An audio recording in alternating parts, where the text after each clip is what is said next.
repetido à vontade até que todos os detalhes sejam bem conhecidos. Uma verdade filosófica é simplesmente uma assertiva pessoal, sem fundamento na realidade. A investigação psíquica, o estudo experimental dos fenômenos ditos paranormais, provou que o método científico se ajusta perfeitamente a objetivos religiosos. Desse labor saiu o conhecimento do espírito como entidade distinta do corpo e que pode atuar por conta própria. Temos aí um novo nível de conhecimento que, por ser superior, não se casa com os anacronismos religiosos medievais. Ele exigiria a desistência das posições de mando e de privilégios arcaicos. Todo ser humano tem um espírito essencialmente igual, cuja origem e destino são só. O que varia é o grau de adiantamento alcançado na evolução ao longo do tempo. Não nos venham, pois, os pensadores apontar falhas e impropriedades no método experimental. Isto em nada irá alterar o que aí está à nossa vista, os resultados teóricos e práticos, que usamos em todos os minutos da vida diária. Além disso, já observava Comte, o método só pode ser avaliado e examinado em conexão com a pesquisa a qual se destina, abstratamente considerado, não ultrapassa vagas generalidades. Empregando somente a imaginação, sem o contacto frequente com os problemas do método diretamente aplicado a qualquer questão positiva, não é possível mais do que divagar em torno dos processos empregados pelos cientistas. É que a experimentação apresenta mil faces e nuances conforme o objetivo e o material centímetros de investigação. Portanto, deixemos de lado os que teimam na obsoleta mania de analisar intelectualmente o que não conhecem pragmaticamente. Até o século passado, as duplas inteligência, ciência e sentimento ou religião pareciam atributos incompatíveis e irreconciliáveis perante a razão humana. Cientistas e religiosos afiguravam-se empenhados em cavar um abismo cada vez mais fundo entre elas. De 1857 em diante, para quem estiver em condições de reconhecê-lo, o Espiritismo, realizando verdadeira síntese do conhecimento, funde-as num corpo unitário de doutrina por meio da pesquisa espiritual. Tal operação conceptual tem sido confirmada até nossos dias, inclusive fora do Espiritismo, como, por exemplo, em A Grande Síntese, de P. Ubaldi. Kardec, Revista Espírita, 7, 1864, página 202, e 11, 1868, página 351 a 360, declara que as leis da natureza fazem parte da lei de Deus e que, por isso, há duas classes de ciência, ciência da matéria e do espírito, afirmando, idem 10, 1867, página 102, que as leis morais e as leis da ciência são leis divinas. Mais tarde, Gelsi, 1958, e Ubaldi, 1950, reconhecem expressamente o fato, como antes fizera Delano em suas obras científicas. Tal foi a razão de Kardec afirmar, o espiritismo e a ciência completam-se reciprocamente. A ciência, sem o espiritismo, acha-se na impossibilidade de explicar certos fenômenos só pelas leis da matéria. Ao espiritismo, sem a ciência, faltaria um apoio e comprovação. O estudo das leis da matéria tinha que preceder o da espiritualidade, porque a matéria é que primeiro fere os sentidos. Se o espiritismo tivesse vindo antes das descobertas científicas, teria abortado, como tudo quanto surge antes do tempo. Muitas vezes ele aborda as relações entre espiritismo e ciência.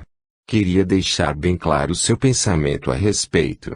Chegou a afirmar taxativamente, Revista Espírita, 12, 1869, p. 193. A filosofia espírita admite todas as conclusões racionais da ciência e depois, Ibidem 7, 1864, página 202, repudiar a ciência é, pois, repudiar as leis da natureza e, por isso mesmo, renegar a obra de Deus.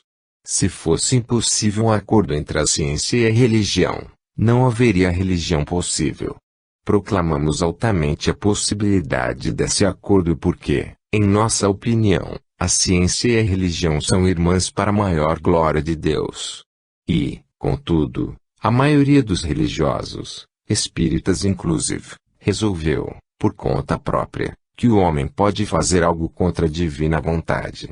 Se a ciência existe e tanto incrementa-se, é porque Deus o permite. Ela, como tudo mais na criação, tem um papel a desempenhar.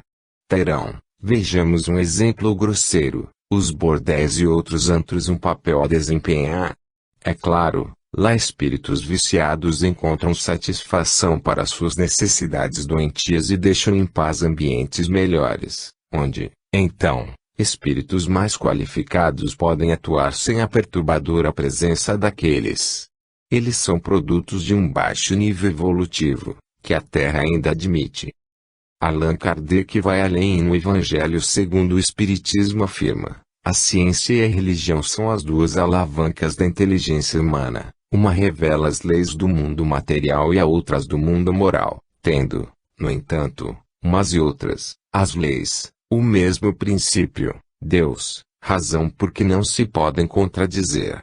Nas obras póstumas, declara que o Espiritismo não repudia nenhuma descoberta científica, dado que a ciência é a coletânea das leis da natureza e que, sendo de Deus essas leis, repudiar a ciência fora repudiar a obra de Deus.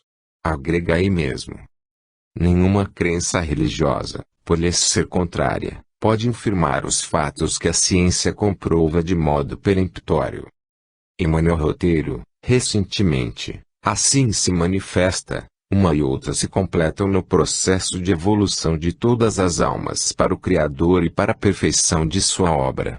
E acrescenta, mais tarde, os laboratórios são templos em que a inteligência é concitada ao serviço de Deus. Eis o resultado dessa luta injustificável entre ciência e religião, nas palavras de André Luiz no Mundo Maior. A ciência, diz ele, é uma árvore gigantesca, a religião, uma erva raquítica a definhar no solo. Enquanto a primeira é um organismo, a segunda acha-se subdividida em numerosos órgãos isolados, a maioria dos quais dá combate uns aos outros, todos empenhados em conquistar a hegemonia mundana, órgãos doentes, portanto. Bem, isto não faz mal porque religião, para nós, só pode ser uma experiência interior e pessoal, sem atos exteriores obrigatórios e sem influências impositivas. Atualmente não é possível, muito mais do que na época de Kardec, ignorar a ciência em nenhuma cogitação intelectual, em vista de impor-se ela como uma evidência irresistível outrós, e de haver conquistado magna parte da consciência humana. Isso é compreensível em vista dos seus sucessos em explicar a natureza e em favorecer a vida do homem. Tão grande e fecunda tem sido a sua participação em modelar as interpretações que damos à circunstância, na qual vivemos mergulhados, que apagou as contribuições de outras fontes, mais antigas. Devemos observar que há pelo menos 3 pontes de ligação ou pontos de contacto entre a ciência e a religião, conforme entendemos-la agora. A primeira são as muitas vezes citadas metapsíquica e parapsicologia. Estas ciências, demonstrando a existência do espírito como entidade distinta do corpo e dotada de atributos próprios, nem por isso embaraçam o cientista e o religioso. Eles colocam-nas num compartimento cerebral estanque, sem comunicação com os outros setores mentais, de modo que o raciocínio não se deixa influenciar por elas e continua impregnado apenas do conhecimento material. Mas, por via de regra, limitam-se a ignorá-las ou a combatê-las com unhas e dentes, às vezes, interpretam-nas soezmente. A segunda ponte é a teoria da evolução, enormemente desenvolvida pela ciência e parte integrante do espiritismo. Já em 1908, Denis o problema do ser, do destino e da dor. Reconhecia que a evolução gradual e progressiva é a lei fundamental da natureza e da vida. É a razão de ser do homem, a norma do universo. Delany fez amplo uso desse conceito, declarando que o transformismo segundo Darwin se prestava muito bem aos fins que tinha em vista.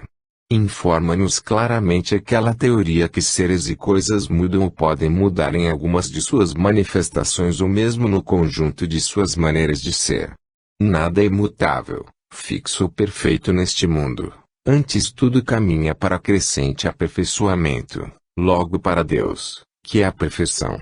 Assim como, para a ciência, a espécie biológica é uma fase no curso da evolução orgânica, para o espiritismo o homem é uma fase do curso da evolução espiritual. Quando o meio modifica-se, diz a ciência, os seres vivos ou evoluem ou desaparecem, a vida só pode se manter com auxílio do meio onde transcorre. Portanto, o ajustamento é indispensável e isto significa mudar. Como é evidente que o mundo onde o homem vive tem mudado muitíssimo, a mente humana não poderia escapar à lei universal e, pois, modifica-se constantemente. Pretender permanecer escravizado a velhas fórmulas ou posições superadas pode ser compreensível como hábito espiritual, mas inevitavelmente acarreta estagnação. O espírito atrasa-se e apequena-se, fica murcho ou endurecido. Isso, contudo, é admissível quando a pessoa o faz por sua própria vontade, usando a liberdade de escolha pessoal, e sem procurar influenciar os seus semelhantes para que se retardem com ela. A terceira ligação entre ciência e espiritismo é a teoria da unidade da matéria e da energia, a qual leva a considerar corpo e espírito, perispírito, como formas distintas de um mesmo princípio ou substância. Em suma, o homem moderno não pode escapar da maneira científica de conhecer a cota de verdade que lhe foi reservada. Pode, como se vê comumente, ignorá-la e situar-se mentalmente numa posição retrógrada, numa época de espessa ignorância, se isso lhe apraz e se limita a fazê-lo a si mesmo. Por outro lado, o espírito humano não é constituído somente de inteligência, que a ciência instrui. Também inclui o sentimento, ao qual se liga a fé, a religião interior. Por isso, não tem cabimento separar radicalmente razão de afetividade. Um dos mais eminentes cientistas, Prêmio Nobel de Fisiologia, Charles Richet reconhecia, em 1937, que a ciência é condição necessária para a felicidade humana, mas não é condição suficiente. E acrescentava, a felicidade do homem depende dos progressos científicos, como é notório, mas não consiste unicamente no conhecimento das coisas, nem tampouco no seu emprego utilitário. É preciso mais do que isso, uma espécie de ordem moral, a noção de solidariedade e de fraternidade humanas. É bem de ver, consequentemente, que o cientista não é tão frio e indiferente quanto muitos julgam, não são poucos os que se manifestaram sobre questões desse tipo. Como vimos, a fé precisa da aprovação da razão para ser consciente e lúcida. Por sua vez, a moral, desde a sua fundação nas mãos de Sócrates, conforme se nota, foi uma atividade mental racional. A distinção entre o bem e o mal cabe à inteligência. Escolhendo um desses dois caminhos, o sujeito deve procurar saber o que está fazendo. Ora, sabemos que o progresso espiritual é duplo, intelectual e moral. Sucede, porém, que o segundo decorre do primeiro, mas não o segue imediatamente. Daí haver homens de elevada intelectualidade e de moralidade medíocre, por não serem simultâneos. Numas vidas avança-se em cultura e noutras em moralidade. Afinal, intelecto e moral acabarão por entrar em equilíbrio, visto o progresso intelectual ampliar a compreensão do bem e do mal e conduzir ao progresso moral. Compreende-se, em conclusão, porque os mentores de Allan Kardec responderam, sem dúvida. Nenhum conhecimento é inútil. A pergunta dele referente à utilidade dos conhecimentos científicos materiais, o livro dos espíritos. E porque o próprio codificador exclamou, fé inabalável é somente aquela que pôde encarar a razão face a face, em todas as etapas da humanidade. Razão em nível moral. Do antecedente, sugerimos ao leitor tirar a conclusão de que submissão total cabe somente a Deus, no íntimo, pois a sua lei destina o ser humano à perfeição e felicidade. Aos homens é conveniente obedecer, sem dúvida, visto precisar o mundo de ordem e disciplina para funcionar harmoniosamente. Mas, não cegamente, com o abandono da livre decisão racional e, por isso, sem responsabilidade, o inferior deve reconhecer a superioridade dos que se lhe situam acima na escala evolutiva e cumprir as ordenações da sociedade onde nasceu, cresceu e vive. Tal atitude é a única benéfica ao progresso do espírito.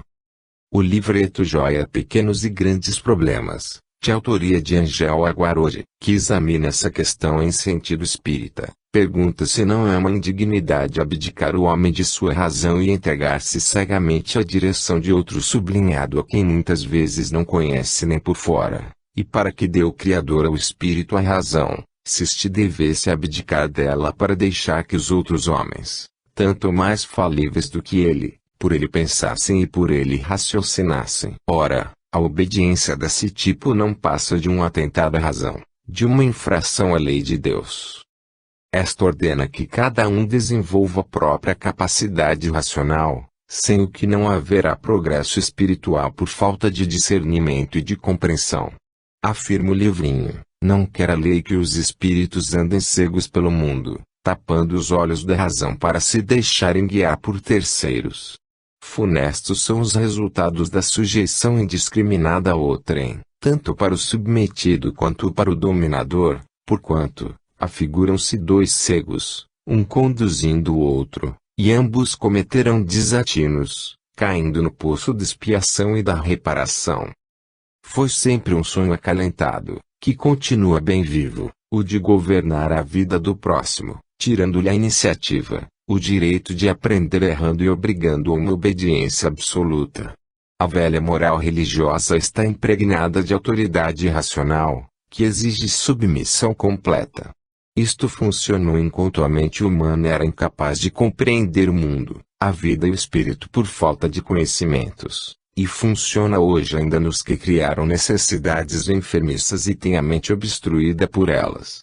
O espírito crítico, que avultou com a ciência, acabou derrubando, na torrente negativista, todos os valores humanos, porque contrapôs a eles valores contraditórios.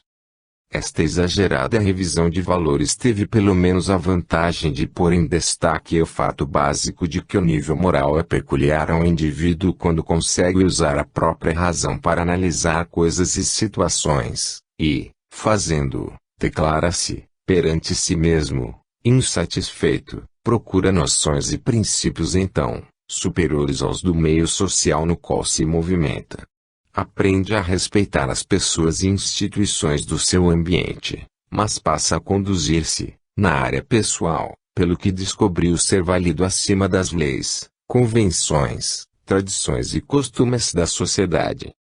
Eis, portanto, que a razão, faculdade de compreender, serve para elevar o indivíduo a um nível superior ao das cogitações puramente materiais, circunstanciais, conduzindo à autodeterminação. Religião. Faltou dizer ao leitor o que se deve entender por fé e religião interior, ou sentimento religioso, acima mencionadas. Pode-se reconhecer dois aspectos nas religiões. 1. O exterior, composto de ritos, credos e instituições. 2. O interior, constituído de uma experiência exclusivamente pessoal. Para muita gente, religião é apenas imitação ou ato social convencional, elas refletem o meio em que vivem e as influências que sofrem. Noutras condições, teriam as mesmas maneiras de sentir e crer, mas com orientação diferente, inclusive sem caráter religioso. Durante a Idade Média, por exemplo, os homens estavam sempre rezando nas igrejas nos intervalos das habituais pelejas em que viviam metidos. O ofício religioso era um hábito secularmente imposto à força. Nas almas onde realmente existe, a religião denota um valor singular, peculiar, atribuído pela consciência e não pela imaginação, por outras palavras, é interior. Conforme o grau de evolução dessas almas, poderá haver necessidade de práticas externas ou estas serem dispensadas. Nas manifestações religiosas rudimentares, este elemento interior, subjetivo, é pouco significativo. Porém, vai se tornando cada vez mais preponderante à medida que o espírito vive e assimila experiências de caráter moral. O Evangelho destaca o valor da disposição íntima, cuja falta significa a ausência de religiosidade em sentido mais elevado. Diz-nos mesmo que a letra mata e o espírito vivifica, querendo expressar que não é na forma, mas na compreensão, que reside o valor da experiência religiosa interna. Tanto mais interna quanto mais exige renovação moral do sujeito. Sem essa, a prática religiosa não ultrapassa o nível material, em nada conseguindo modificar o indivíduo para melhor. Religião interior ou sentimento religioso é o reconhecimento de, e a consequente submissão a, um poder supremo extraterreno. Este poder, naturalmente, é Deus e seus delegados, conforme a capacidade de identificação do homem, Jesus e as várias categorias de espíritos superiores, anjos, etc. A consciência religiosa objetiva alcançar a conformidade com a vontade divina, expressa na lei, através da vontade pessoal instruída pelo conhecimento e posta em ação. Assim define Manuel Roteiro, a religião é o sentimento divino que prende o homem ao Criador. A fé é confiança nesse poder. A prece é uma declaração de confiança e de submissão consciente, pelo que estabelece contato entre criatura e Criador, entre discípulo e mestre.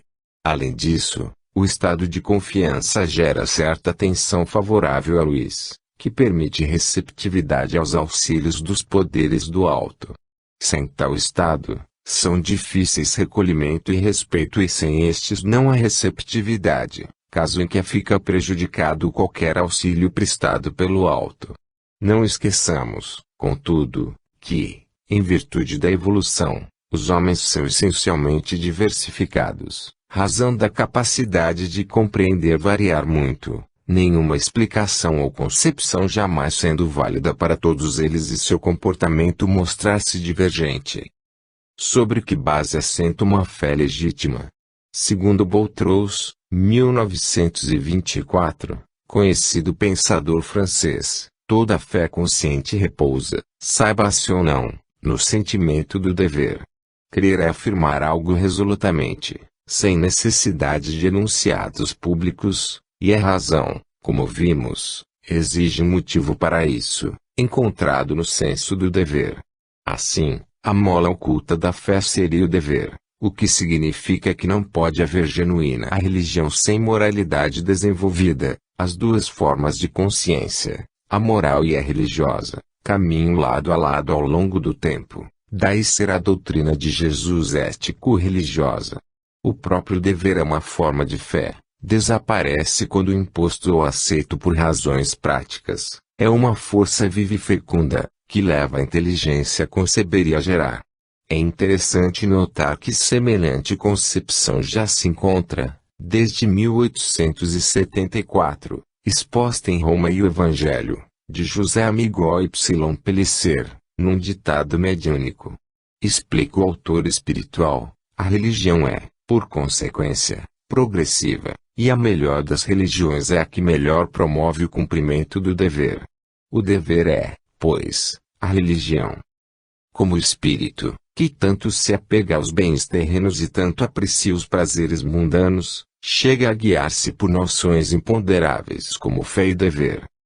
É que pela longa vivência de experiências, em múltiplas existências da carne, cujos resultados são assimilados e conservados em forma de aptidão, e pela acumulação de conhecimentos, desenvolve-se um estado especial, dito de maturação interior, ou maturidade do senso moral, como prefere Kardec.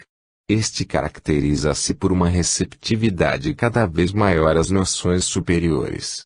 Do grau de amadurecimento interno procedem moralidade e religiosidade, variáveis segundo o tempo e intensidade vivencial com a consciência desperta. Disto deriva que o sentimento religioso é de exclusivo interesse pessoal e será diferente em cada homem conforme o grau de compreensão alcançado. Esta maturação surge como um novo centro psíquico, o superconsciente, no qual vai crescendo o ideal superior. Compreende-se que pessoas de grande conhecimento e inteligência frequentemente não sejam religiosas e até detestem a religião. O seu consciente é muito amplo, mas o superconsciente acha-se maturo, isto é, desprovido de suficiente número de experiências bem assimiladas. Mediante tais considerações é compreensível que a convicção não possa ser imposta. É inútil ou mesmo contraproducente aborrecer o próximo com longos sermões sobre assuntos que não está nele entender. Chegado o momento, ele mesmo procurará e quem procura, acha. Esse será o momento de intervir a favor dele, esclarecendo-o. Por que será que um número imenso de homens prefere o materialismo, mesmo sem conhecê-lo racionalmente, isto é, são materialistas práticos, ou têm, no máximo, uma vaga crença numa imortalidade imprecisa, incolor, indefinida e até fantasiosa? Em se tratando de pessoas inteligentes e cultivadas, como nota Kardec Revista Espírita, 12, 1869, o principal motivo é o pavor da responsabilidade fora da lei humana. Dá-se ampla preferência à crença de que o homem é um mecanismo sem responsabilidade por seus atos, pode fazer o que melhor lhe pareça ou mais agrade. Provar positivamente, com fatos visíveis, a imortalidade é mostrar a responsabilidade e restringir a liberdade desordenada. Logo, é perturbar o tranquilo gozo dos prazeres irrestritos. A perspectiva da responsabilidade fora da lei humana é o mais poderoso elemento moralizador, diz o mesmo autor. Encontramos pessoas que 1. Concordam apressadamente com tudo para encerrar logo o assunto. 2. Negam tudo peremptoriamente. 3. Não tendo coragem de negar, declaram que precisam viver em paz ou gozar a vida enquanto podem. É que ainda não chegou a hora da grande opção para eles. Quando suas experiências, muitas vezes dolorosas, forem suficientes, entrarão na trilha que Deus riscou para todos os seus filhos. Até lá, deixemo-los em paz, nas mãos do Pai. O que é e o que significa a matéria? Sempre houve pensadores que consideraram a matéria, aquilo que podemos tocar, sentir e manejar, e que ocupa lugar no espaço, como eterno e indestrutível, capaz de explicar todos os fenômenos existentes, inclusive os mentais, mediante as múltiplas transformações por que passa.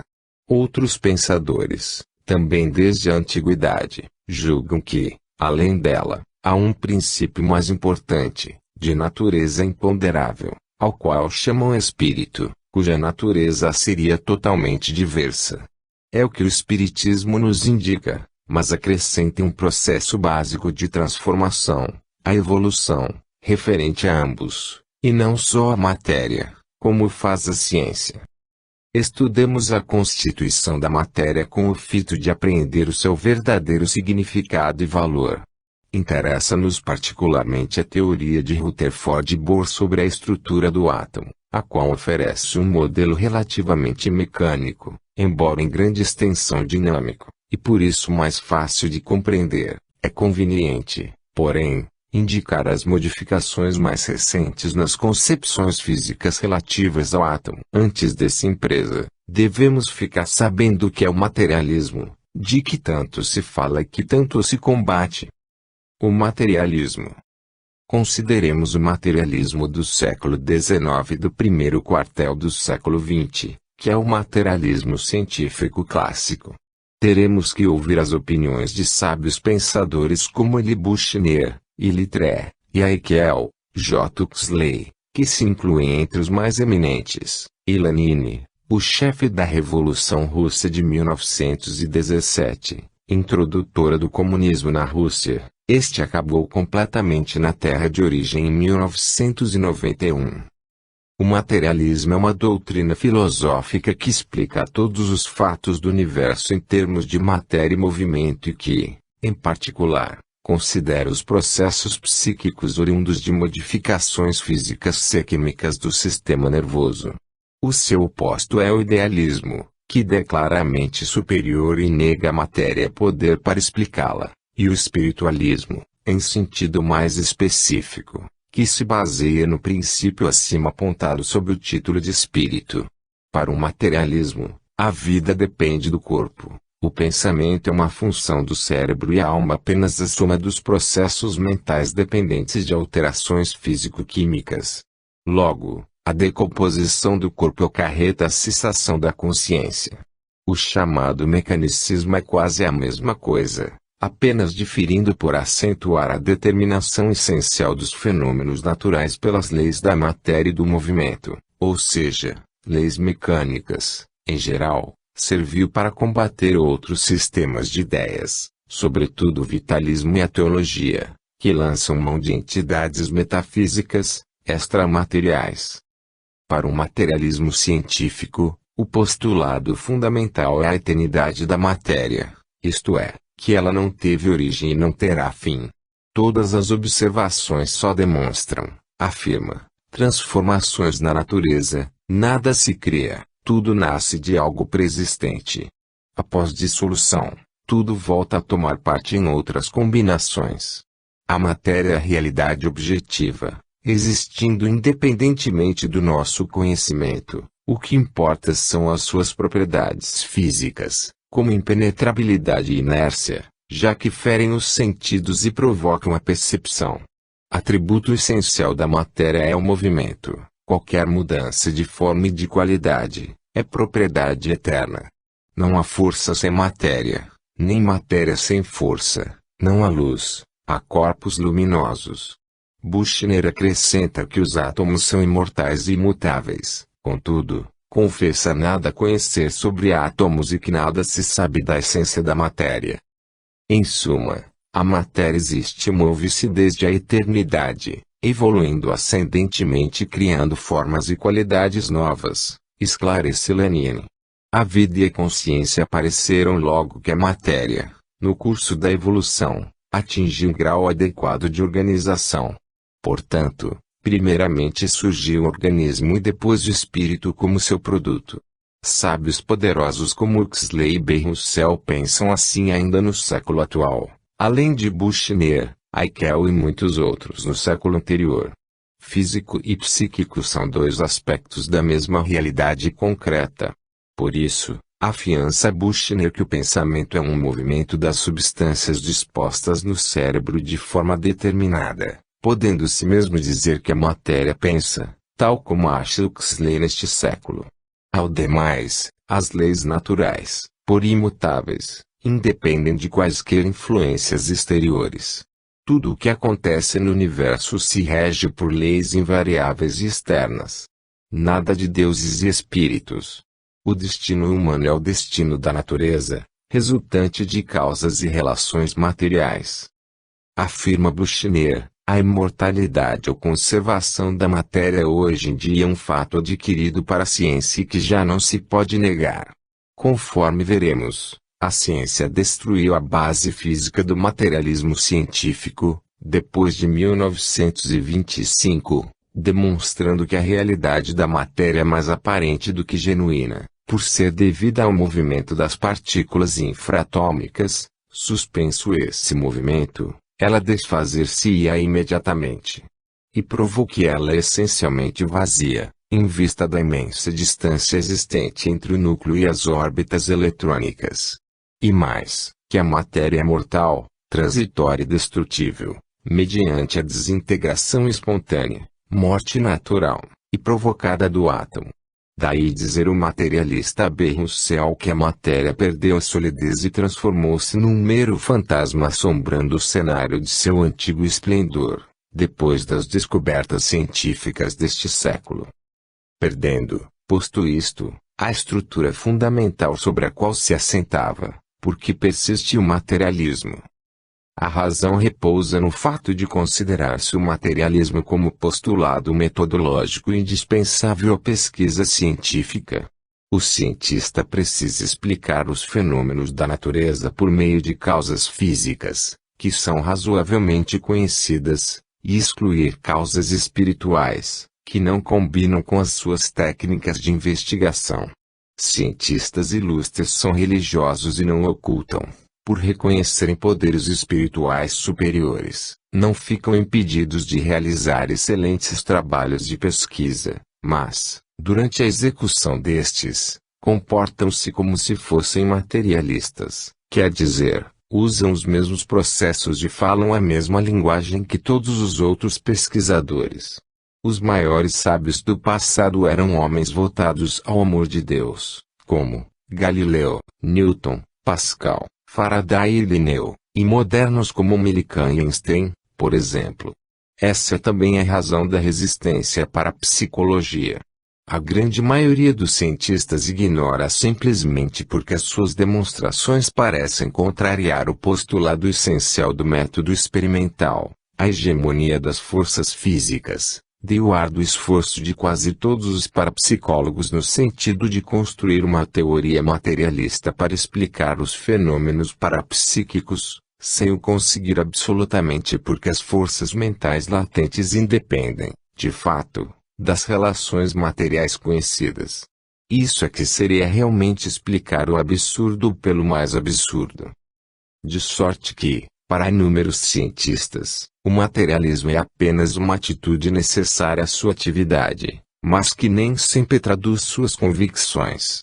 Todavia, para aqueles que o têm como convicção tão profunda quanto uma religião, ele conduz a uma visão sombria da vida e do universo. Eis o desabafo de J. Monod, bioquímico do Instituto Pasteur de Paris e Prêmio Nobel em 1965. Enfim, o homem sabe que está sozinho na imensidão indiferente do universo, de onde emergiu por acaso. Não mais do que o seu destino, o seu dever não está escrito em lugar algum. Tal é a desolação da alma inteligente, culta e vazia, pois, para Monod, o conhecimento exclui os valores e a ética, sendo ele próprio o valor supremo. Quanto ao materialismo ingênuo do homem comum e inculto e ao materialismo prático dos religiosos, não negam Deus, mas suas atitudes discrepam de suas convicções, devem-se à incapacidade para observar, compreender e apreciar a importância dos fatos mentais e espirituais, pelo que não revelam qualquer interesse. A constituição da matéria. Desde alguns séculos antes de Jesus, estabeleceu-se especulativamente que pequeníssimos corpúsculos indivisíveis, ditos átomos, formam toda sorte de corpos existentes sobre a Terra. Contudo, no início do século passado, 1808, o químico inglês J. Dalton enuncia a primeira teoria atômica científica, declarando que o limite da divisibilidade da matéria é o átomo, partícula real infinitamente pequena e que elementos diferentes são formados de átomos diferentes. Logo a seguir, o físico italiano Avogadro, 1811, estabeleceu que entre os átomos e as menores partículas dos gases, que denominou moléculas, isto é, pequenas massas, há nítida diferença. Para ele, as moléculas eram as unidades da matéria, podendo ser compostas de dois ou mais átomos iguais ou diferentes. Isto prevalece até hoje. Mas, a teoria elaborada no século passado, com base nas transformações químicas da matéria, vigorou até perto de 1925. A descoberta dos raios-x, por Roentgen, 1895, e da radioatividade, por Becquerel, 1896, permitiu aos cientistas uma visão completamente diversa do átomo estático de Dalton e o desenvolvimento, aos poucos, da moderna teoria atômica. Em essência, eis o que ela afirma. 1. O átomo é algo comparável a um sistema solar em miniatura, sendo formado de certo número de partículas elementares, porém, contendo cerca de 95% de espaço vazio. Tais partículas ou corpúsculos estão dispostos à maneira dos planetas em torno do Sol. 2. Esse conjunto de partículas acha-se dividido em duas zonas distintas. Uma central, o núcleo, muito compacta, contendo dois tipos de corpúsculos, prótons e nêutrons. Outra periférica, muito lacunosa, na qual giram, em círculos ou elipses concêntricas, ditas orbitais, partículas mínimas chamadas elétrons. 3. O estado dinâmico é característica essencial da matéria. Além do movimento das partículas, estas levam cargas elétricas, sendo os prótons animados de eletricidade positiva e os elétrons de eletricidade negativa. Mais provavelmente, os elétrons não passam de cargas elétricas em movimento perpétuo. Os nêutrons, conforme o nome indica, não têm energia. 4. Tais cargas elétricas estão em equilíbrio. O átomo em repouso mostra-se neutro porque a eletricidade positiva do núcleo é equivalente à negativa dos elétrons. 5. O átomo tem dimensões inimaginavelmente insignificantes. O seu raio é de 10 elevado a menos 8 centímetros, isto é, 0,000.000.001 centímetros ou a centésima milionésima parte dos centímetros, e o do núcleo de 10 elevado a menos 13 centímetros. 6. A massa do elétron é aproximadamente 1840 vezes menor do que a do átomo, pelo que quase não pesa. O número de elétrons de cada átomo é fixo e igual ao número de prótons, chama-se número atômico. Eles giram ao redor do núcleo e de si próprios, rotação, tal como a Terra em relação ao Sol e a si mesma. Como todo campo elétrico que se desloca cria um campo magnético proporcional e perpendicular, o elétron pode ser considerado um mínimo eletroímã. Quando excitado, recebendo energia do exterior, pode saltar para uma órbita mais externa e, em seguida, regressar à posição anterior. Ao voltar ao estado habitual, emite o excesso de energia sob a forma de radiação ou onda eletromagnética. Os elétrons podem ser libertados e existir livremente. Os raios catódicos são feixes de elétrons e a corrente elétrica é um feixe de elétrons deslocando-se ao longo de um condutor metálico, bombardeando-se uma placa de metal com elétrons. No caso, raios catódicos, surgem as radiações eletromagnéticas conhecidas como raios X. 7. O núcleo é 100.000 vezes menor do que o átomo inteiro. Que significa isso? Que a matéria é peculiarmente vazia. Diz Pinto Coelho, 1966, físico patrício, falando do átomo. Sua característica principal é a ausência de matéria. Além disso, o núcleo encerra 99,95%, quase a totalidade, da massa do átomo, pois, como observamos, os elétrons praticamente não têm peso. Um físico bem-humorado declarou que se toda a matéria do corpo humano fosse comprimida, caberia simplesmente numa cabeça de alfinete. 8. Outro fato relevante. O núcleo atômico exibe densidade gigantesca, inimaginável, 10 elevado a 14 gramas/cm3, número formado de 10 seguido de 14 zeros. Compare-se com as densidades da água, 1,00 e do ferro, 7,5 gramas/cm3, por exemplo. Um pequeno dado composto de núcleos pesaria o fabuloso número de 1 trilhão de quilos, ou seja, 1 bilhão de toneladas. Novamente, vê-se o quanto o átomo, e a matéria, é vazio, lacunoso, já que a matéria comum pesa tão pouco em comparação. 9. O núcleo é constituído de duas partículas idênticas, segundo se assinalou acima, prótons e nêutrons, distintas pela carga elétrica positiva dos primeiros. 2 ou mais prótons, consoante os conceitos tradicionais, tendo as mesmas cargas elétricas, deveriam repelir-se provocando instabilidade nuclear, ao invés de estarem unidos. Porém, fatos experimentais demonstraram que no interior do núcleo operam forças completamente distintas das anteriormente conhecidas dos físicos. As forças atrativas de um corpúsculo intratômico têm curto alcance, exercendo sua ação tão somente sobre as partículas próximas, e, ao demais, são independentes das cargas elétricas do mesmo. O nêutron compõe-se de um próton e de uma partícula denominada beta, B, razão porque pesa ligeiramente mais do que aquele e mostra-se instável. As partículas beta são elétrons, ou pósitrons, emitidos pelo núcleo, embora aí não existam em estado livre, formam-se em condições especiais. Prótons e nêutrons revelam-se conversíveis. Quando há excesso de nêutrons em relação ao número de prótons, escapa uma partícula beta dando origem a um próton e o núcleo ficará mais estável. Se houver, ao contrário, um excesso de prótons, ou alguns deles se transformam em nêutrons mediante a captura, isto é, absorção, de um ou mais elétrons vizinhos do núcleo, anulando-se as cargas elétricas de ambos. A entrada de energia correspondente ao elétron gera emissão de raios gama. Um ou alguns elétrons mais externos vêm ocupar o lugar deixado vago, movimento esse que origina a saída de raios X, semelhantes aos raios gama. 10. Outras partículas, como o meson e o positron, inexistentes em condições normais na matéria, não precisam ser aqui consideradas. O átomo constitui uma extraordinária fonte de energia condensada na matéria aparentemente inerte.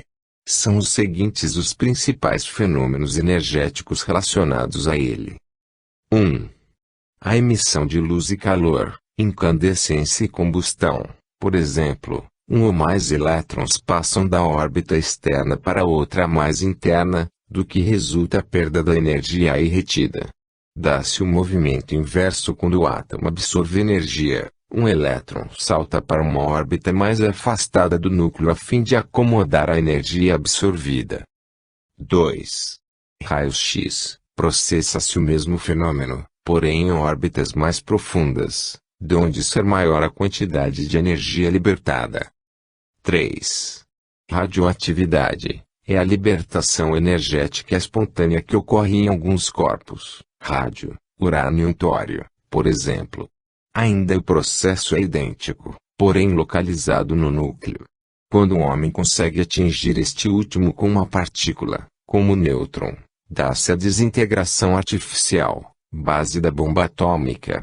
Neste caso, a energia posta em liberdade ultrapassa o concebível. 1 kg de urânio desintegrado fornece energia equivalente à queima de 2 milhões de quilos de carvão.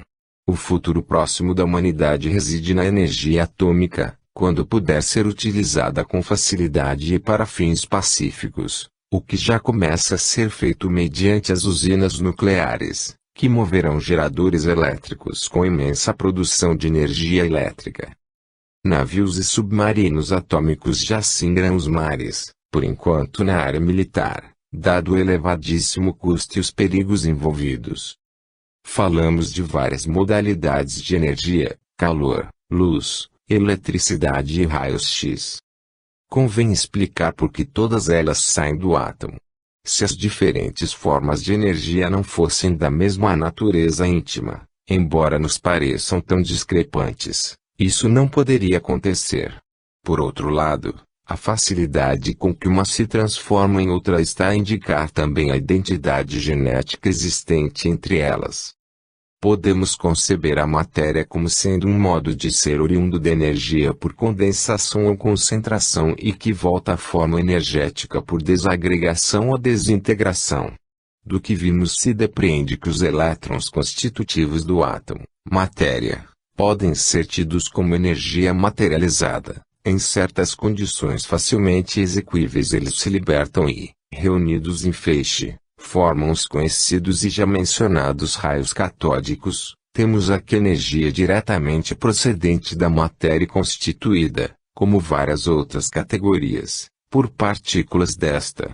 Tais raios têm grande poder calorífico, luminoso, elétrico e penetrante, dão nascimento aos raios X quando se chocam com qualquer matéria. Seus elétrons, muito velozes, penetram nas órbitas interiores dos átomos atingidos e ocasionam a libertação de energia, que dissemos serem os raios X, ou de Röntgen.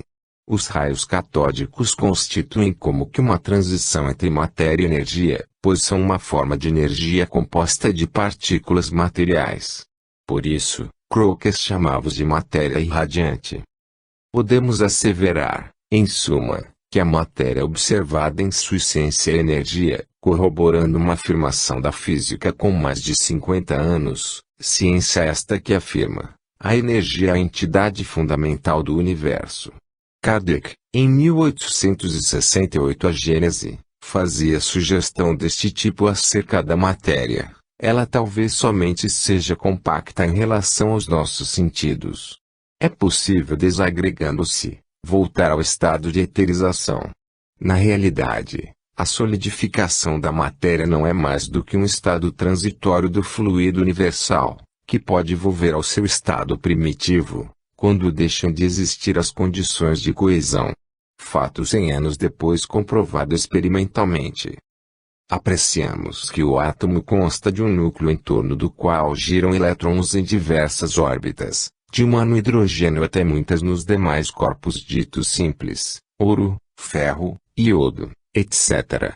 A matéria acha-se, assim, animada de perpétuo movimento, sendo o giro eletrônico extremamente rápido, cerca de 30 km por segundo. A imobilidade de uma montanha ou da nossa mesa é, portanto, aparente. A matéria pesada e inerte, na realidade, é sede de atividade intensa. A energia, ao contrário, logo nos dá a exata ideia do que é movimento. Essas revelações da ciência demonstram-nos que tudo no universo é atividade. Não se justifica, pois, a inércia de muitos espíritos, filha que é da ignorância, temos, quer queiramos, quer não, de tomar parte no concerto universal, buscando o lugar que os nossos dons indicam através do esforço pessoal na construção do bem. Voltemos ainda à constituição da matéria para lembrar que, se o átomo, ou unidade material, é muitíssimo pequeno, as partículas, elétrons, prótons e nêutrons, são ainda 100.000 vezes menores do que ele. O que significa isso? Que a matéria é, por índole, tipicamente vazia. Uma vez que os componentes são tantas vezes menores do que o conjunto, há de haver neste amplíssimos espaços. Pode a matéria, por mais pesada e compacta que nos pareça, ser comparada a uma rede ou tela de arame. O que mantém, então, as partículas atômicas em seus lugares se estão separadas por vastas lacunas. É a carga elétrica que as mesmas conduzem. A elas cabe exercer o importante papel de equilibrar o sistema atômico. Os elétrons, tendo todos a mesma carga negativa, repelem-se entre si. O núcleo, sendo positivo, exerce certa atração, proporcional à distância, sobre os elétrons negativos. Além desse fator, há, ainda, o citado movimento eletrônico, velocíssimo. Ambas as condições conhecem-se há vários decênios. Sem tal movimento não teríamos nem montanhas nem mesas e, muito menos, os nossos corpos. Inerte, a totalidade da matéria seria um pouco de pó. A sensação de solidez que os sentidos orgânicos, bastante limitados, deixam entrever radica na atividade eletrônica. Aprofundemos mais um pouco. Dissemos que os elétrons quase não têm peso, massa, realmente, e que talvez não passem de energia condensada, que os prótons do núcleo é que pesam, isto é, são matéria. Se ambos são 100.000 vezes menores do que os átomos, qual o tamanho real da mesa da cozinha? Mínimo, porque 100.000 vezes menor do que parece. Se ela medir 1,5 m, de fato terá 0,015 milímetros. Insistamos um pouco mais, porquanto o entendimento de tais fatos científicos é fundamental para a compreensão da vida, que, a seu turno, dar-nos-á uma religião clara, meridianamente luminosa. Vale dizer, a mesma estabelecida por Kardec, com as luzes ampliadas por um século de progresso e pela bondade de nossos instrutores espirituais sob a doce inspiração de Jesus. Até pouco tempo atrás, os tratados de física davam a impenetrabilidade como caráter primordial da matéria. Não mais hoje, como se inferido explanado linhas acima. A matéria é energia, o átomo, um edifício de forças, e a velocidade que forma a massa, confere estabilidade, gera coesão da mesma, ela por si só, nada é. Vimos que o espaço existente entre o núcleo e os elétrons é enorme em relação ao mínimo volume do conjunto e de cada partícula isoladamente considerada.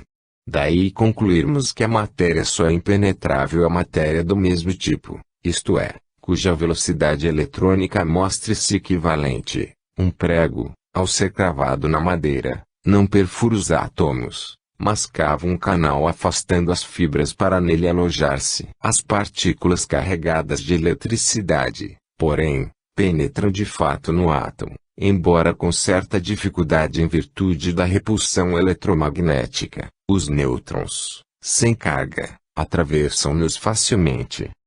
O mesmo se passa com os espíritos. A matéria mais ou menos sutil do perispírito vara o mais denso corpo terrestre. De idêntica maneira, podem enxergar com quaisquer barreiras interpostas entre eles e o objeto visado.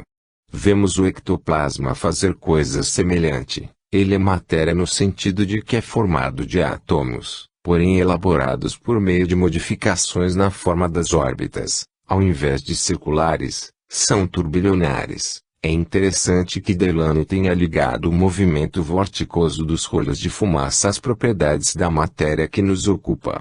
Esta inapreciável, porém profunda mudança no movimento e, também, no elemento fundamental, fósforo, não carbono como matéria viva comum, confere-lhe propriedades não conhecidas da matéria constitutiva dos seres animados. Veja o Badi, a grande síntese. Em conexão com isto, o ectoplasma pouco impressiona o tato e a visão, parece algo muito sutil mesmo, por outro lado, tem peso. Vemo-lo escapar do corpo dos médiums através das cavidades naturais, mas, para aí chegar, transpassa diversos tecidos orgânicos. Vemos, igualmente, o pouco valor do dinheiro, uma quantidade invisível de matéria iludindo os nossos sentidos graças ao aumento aparente de volume conferido pelo movimento das partículas constituintes. Compreende-se que todos os bens ou haveres materiais são ainda menos valiosos porque, na realidade, possuem a mesma composição. Eles nos são entregues durante certo tempo como meio para progredir espiritualmente e não como fim. Grave erro é transformar o dinheiro, de meio para conseguir coisas, em finalidade de uma existência, imobilizando quando ele próprio é o movimento em seus fundamentos. Nota: os dados e fenômenos acima exarados são suficientes para uma compreensão acerca da constituição da matéria e primeira aproximação, com vistas às necessidades na orientação da vida frente às coisas materiais. Convém esclarecer, todavia, que recentemente as órbitas fixas de Bohr foram substituídas pela noção menos definida fisicamente de orbital. Vejamos como, porque isto terá importância na questão do livre-arbítrio. Segundo a mecânica clássica, que trata do movimento dos corpos visíveis, enunciada por Newton há mais de 2 séculos, para calcular o movimento de um corpo é necessário determinar simultaneamente a posição e a velocidade. Verificou-se que as partículas atômicas não se sujeitam a semelhante princípio. W. Eisenberg, 1927, demonstrou matematicamente, a determinação exata da posição de um corpúsculo impede haja precisão na da velocidade e vice-versa. Daí derivou o chamado princípio de incerteza, assim enunciado por Eisenberg. Duas variáveis que descrevem uma ação não podem ser conhecidas com precisão ao mesmo tempo. Segue-se que não é possível determinar com exatidão a posição de um elétron. Outro físico germânico, Schrödinger, na mesma ocasião e independentemente, 1926, estabeleceu fórmulas que permitem calcular as posições mais prováveis do elétron, as quais coincidem em geral com as órbitas de Bohr, que começaram a tornar-se menos significativas como entidades físicas. Ainda nessa época, 1925, Ele de Broglie sugeriu que as partículas em movimento podem apresentar propriedades ondulatórias, como se fossem acompanhadas por uma onda associada, e calculou o comprimento de onda ligado ao movimento de um corpúsculo intratômico. Em seguida, isto recebeu confirmação experimental por outros físicos. Então, o elétron passou a ser encarado como um conjunto de ondas que vibram ao redor do núcleo. As equações de Schrödinger indicam que os